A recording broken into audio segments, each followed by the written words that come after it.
Hello, I hope you can hear me and see me okay. My name is June Edwards, and I am the instructor, the adjunct faculty instructor for Senior Topics. And you'll notice I'm wearing my shirt that has my rocket on it. Let's see, wrong side here if I can get it. It's my rocket ship because this is one of the events on our calendar that I wanted to talk to you about. We're looking at the third week of July, and I'm looking at the events calendar. On the 14th was Bastille Day, which was independence for France. On the 15th was Cow Appreciation Day. Do you appreciate your beef? I hope you do. I like my hamburgers and beef hot dogs and bacon and everything else I can think of that comes from beef. On the 16th was when Apollo 11 lifted off 51 years ago, and it was manned with 3 astronauts headed for the moon. Now, a little under 10 years before, President John F. Kennedy had challenged us to catch up to the Soviet Union and to pass them and be the first to put men on the moon. And we did it in less than 10 years. We met the challenge. It took them 4 days to get up there. So it was on the 20th. We call that Moon Day because that was when Neil Armstrong put his boot down on the moon dust and said his famous quote about one step for man, one giant step for mankind. And it took them a while to decide what they were going to say when he actually stepped on the moon, but that was a good one that he said that. One more on the 19th is stick your tongue out. So if you feel kind of saucy and you want to stick your tongue out today, well, you can do it, okay? I apologize for my hair. You know, they just shut down the beauty parlors and the barber shops, and so I haven't been able to get my hair styled. I had an appointment and the lady had to cancel it, and that was a big disappointment to me. But let's delve a little bit deeper into the moon landing. There were several events that led up to the moon landing.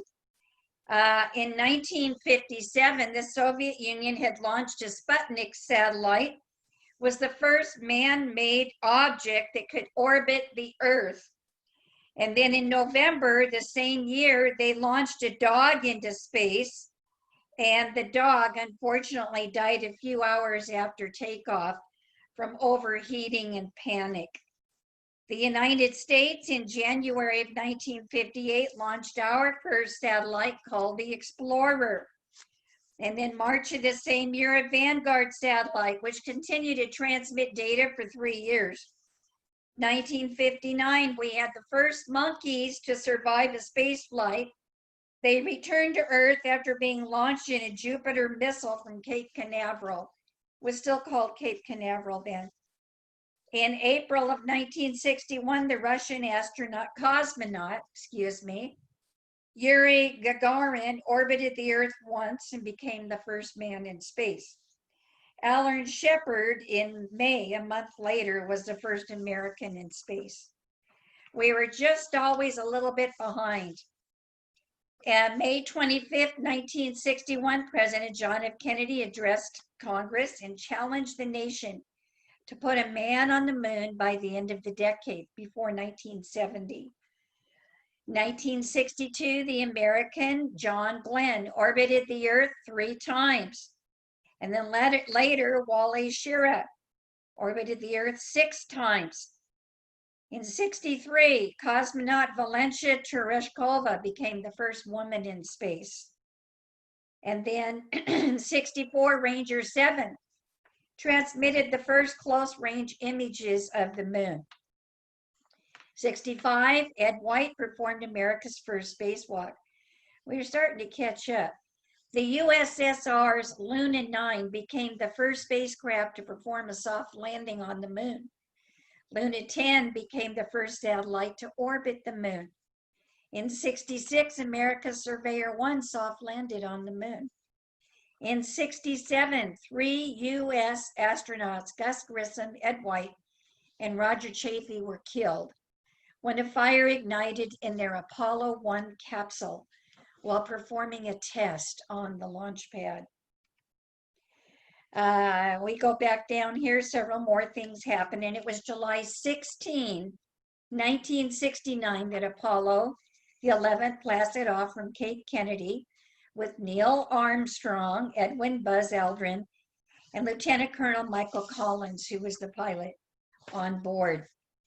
Now, we have found since that first moonwalk 10 strange secrets of the moon. Number 10, and we're going to count down, is moonquakes. You know about earthquakes. Well, this is moonquakes. The moon, despite being a dead hunk of ice with very little geological activity, is prone to shaking fits. They call them moonquakes, and there's 4 different kinds. There are deep quakes, which are vibrations from meteorite impacts. There are thermal quakes caused by the sun's heat. And then there are vibrations, let's see, deep quakes, deep, deep down inside. The 4th one can be really unpleasant. It's a shallow moonquake. It is measured up to 5.5 on the Richter scale. It's large enough to move large furniture around. And here's the bad part. They can last up to 10 minutes. Wow. The frightening thing about moonquakes is we don't really know what causes them. We know the Earth's earthquakes are caused by the movement of tectonic plates. But the moon doesn't have any active plate tectonics. Maybe it has to do with the Earth's tidal activity with the oceans. I don't know. Number 9, most people think the moon is a moon, but there's some talk that maybe it should be classified as a planet. Actually, it's far too big to be a real moon. It's about 1/4 the diameter of the Earth, and it is easily the biggest moon in relation to its planet in our solar system. Well, the moon does not actually orbit Earth at all. Instead, Earth and moon orbit each other, kind of at a point in between them. Number 8, the moon has trash.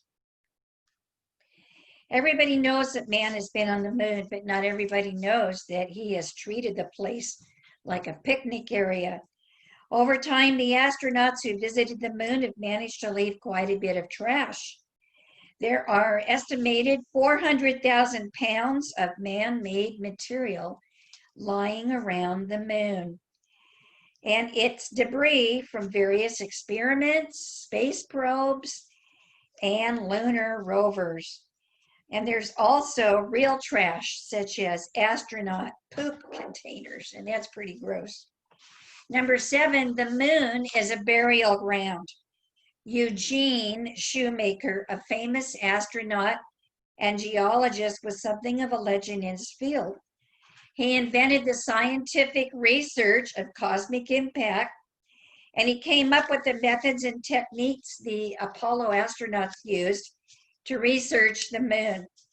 He wanted to be an astronaut himself, but he was turned down because of a minor medical issue. Throughout his life, that remained his biggest disappointment. He kept on hoping, hope against hope, that someday he'd be able to visit the moon.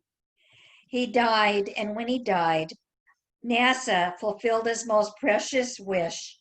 They sent his ashes up with the Lunar Prospector in 1998, and his ashes remain on the moon, scattered among moon dust. So he did finally get his wish.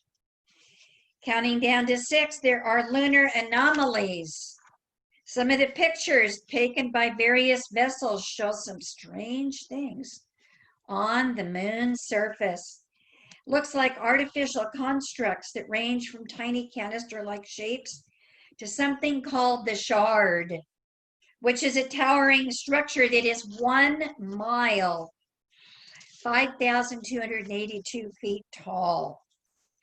According to paranormal enthusiasts, there's even a large castle suspended high above the surface of the moon.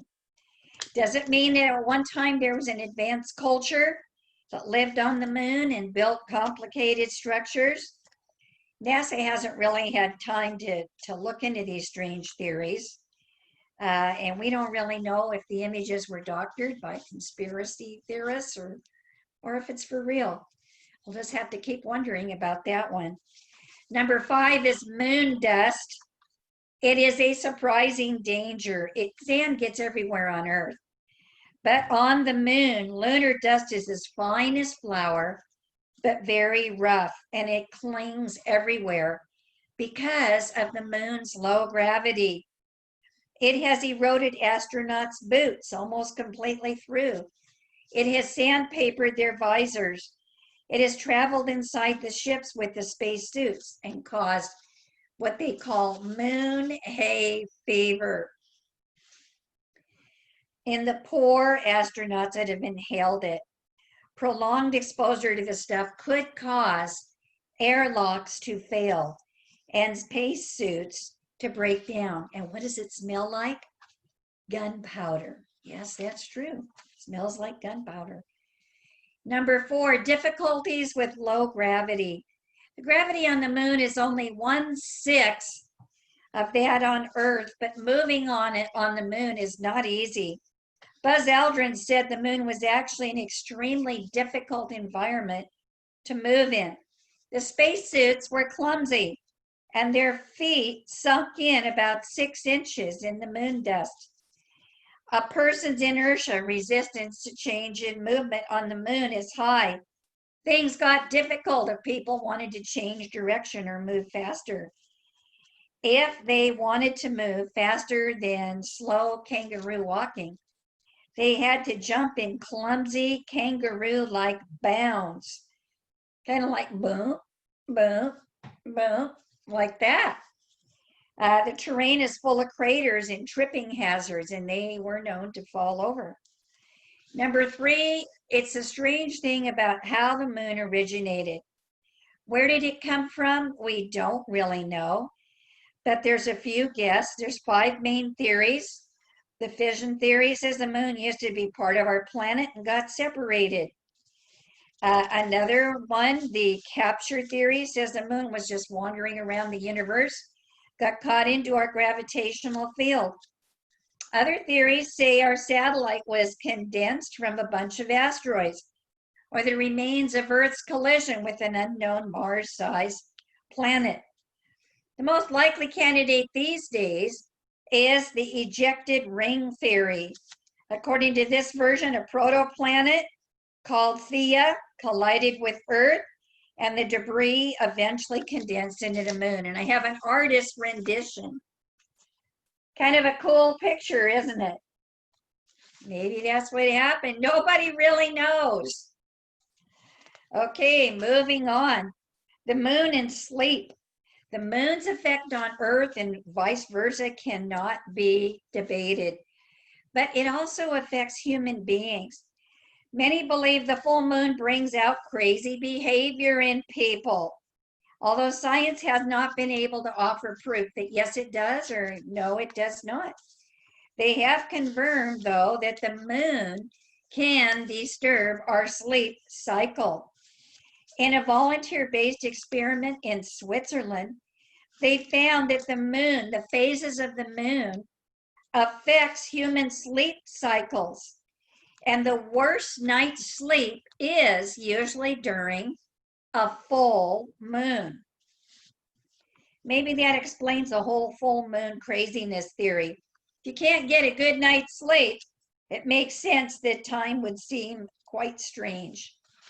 Okay, and one more, moon shadow. When Neil Armstrong and Buzz Aldrin first walked the alien landscape of the moon, they soon made a surprising discovery. The shadows of the moon were far darker than those on Earth because of the lack of an atmosphere. Everything the sun did not shine directly on was pitch black. And if their foot stepped in a shadow, They could no longer see their feet. There was a constant contrast between dark, shadowy areas and sunny ones. And it was a very eerie experience to them. All right, so that are some strange things. Also, there is a magnetism. The rocks they brought back from the moon have a magnetic field to them. Now, is it because they're of alien origin? How can they be magnetic if the moon is not? The moon actually used to have a magnetic field. What caused it to vanish? Nobody knows, and that's the moon. Strange facts about the moon. Now I wanted to go on and talk about some of the latest science discoveries. Last week I was talking to you about things like slowing down aging, shrimp so loud they were named after the Pink Floyd rock band, reversing the aging in mice. Here's number 6, the Ghostbusters dinosaur. Scientists in Toronto identified a new species of dinosaur and named it Zuul, Z-U-U-L, after the dog-like monster in the 1984 movie Ghostbusters. Like its namesake, the dinosaur had horns behind its eyes, spikes on its face, and a barbed sledgehammer-like tail. They unearthed the fossilized skeleton in Montana, and it's one of the most complete armored lizard-like dinosaurs ever found. Number 7, flu-fighting frog mucus. Maybe this will be what helps us with COVID-19. Scientists have discovered that the slime covering the skin of a frog from southern India contains antimicrobial peptides that destroy not only bacteria, but also viruses, including key strains of the human flu, while protecting normal cells. So far, it's still in the lab, but who knows with this Operation Warp Speed, they're trying to quickly get a vaccine out for us by December so we can get back to a more normal lifestyle. And number 8, dragon blood that kills infections. Now, scientists have found a new antimicrobial compound in the blood of Komodo dragons in Indonesia. In the lab, the substance healed infected wounds on mice faster than anything existing up till now. It potentially is going to give doctors a new tool to fight antibiotic-resistant infections. And that's as far as I can really go today.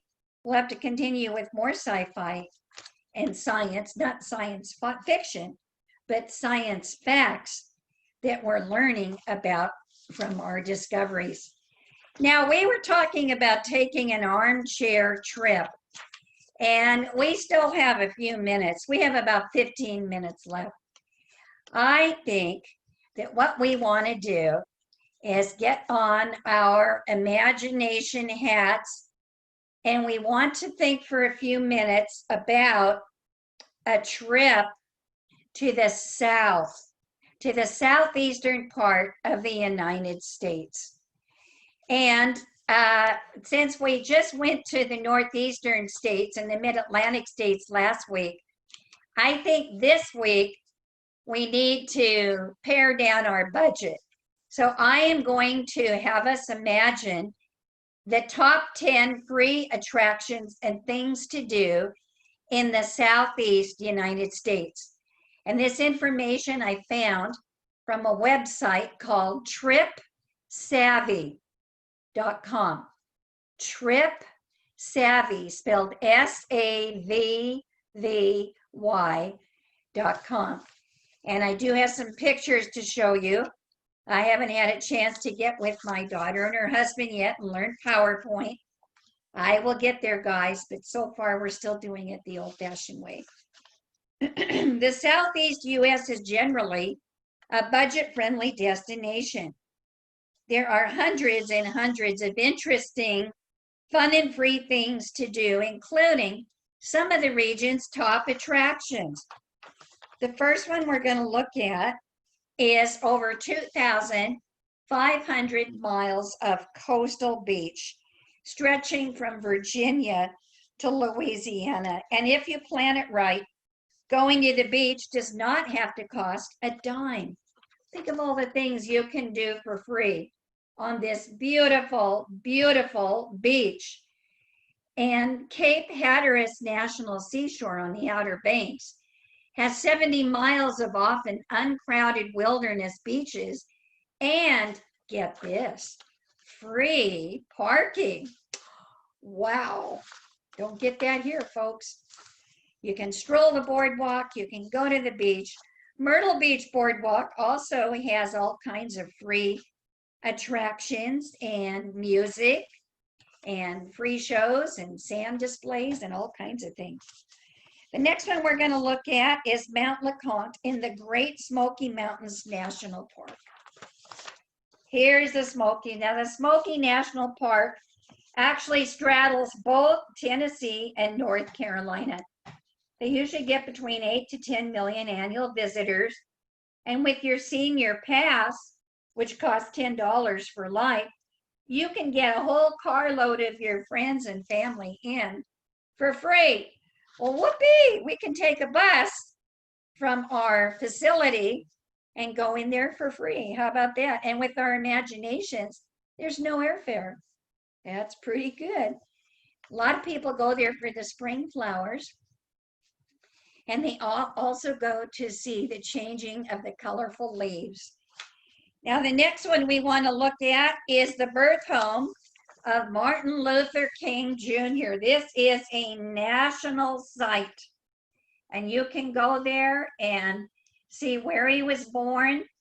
You can go over and see his church, and it's wonderful. It's a way of getting around in the area, and that is in Atlanta, Georgia. And it was established to preserve the places where Dr. King was born and worked and later was killed. Next one we want to look at is a very picturesque highway called a parkway. It's free, not a toll road. The iconic Blue Ridge Parkway goes 469 miles through the central and southern Appalachian Mountains. It connects Shenandoah National Park in Virginia to the Great Smoky Mountains National Park in North Carolina. It's been designated as a recreational scenic roadway and is the most visited unit of the entire United States National Park Service. Beautiful, beautiful drive. We'll hire a driver. Maybe we'll pay that one out. Split the cost between all of us, okay? The next one is the historic district in the northern part of Savannah, Georgia. And here is a park fountain. It is the historic district of Savannah, encompasses an area of 2.5 square miles. It is the largest registered urban National Historic Landmark District in the United States. There are so many historic museum homes. Some charge admission for inside tours, but you can still explore the magnificent architecture, the lovely garden squares, the ornate fountains, and more via easy self-guided walking, bike, and driving tours. Here's the best part: without spending a dime. Sounds good to me. All right, the next one is the iconic Appalachian Trail, which extends more than 2,100 miles from Georgia up to Maine. It goes through 5 of the southern states, and including 550 miles in Virginia, 4 miles in West Virginia. Permits and fees are not required to walk on the trail, but you might have to get a camping permit. And even a short hike will take you through the wonderful beauty of this park. The next one is the North Carolina Museum of Natural Sciences. Here you see the bones of a dinosaur or two. Admission is free. The North Carolina Museum of Natural Sciences is the largest museum of its kind. It has the most complete Acrocanthosaurus dinosaur, the living conservatory, and more. There's also a museum of art and a museum of history, and they are absolutely free, not like the ones in Southern California. Next one I want to talk about, you've heard of, I'm sure, is the Arlington National Cemetery. Here's a picture of it. It's located within the Washington, D.C. area. You have to meet special requirements of the military in order to be buried there. It also has the tomb of several unknown soldiers from different wars.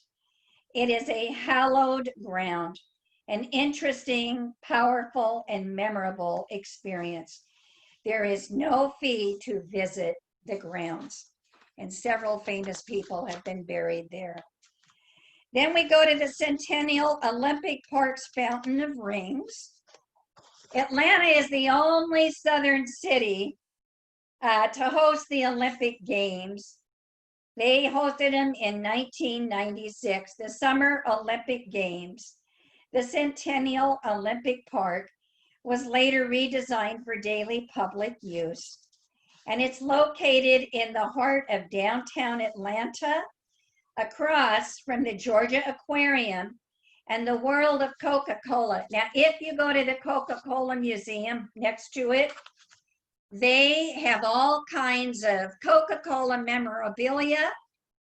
They have lots of different commercials that have run since they've been around. And they have a tasting room with over 60 different kinds of sodas from around the world.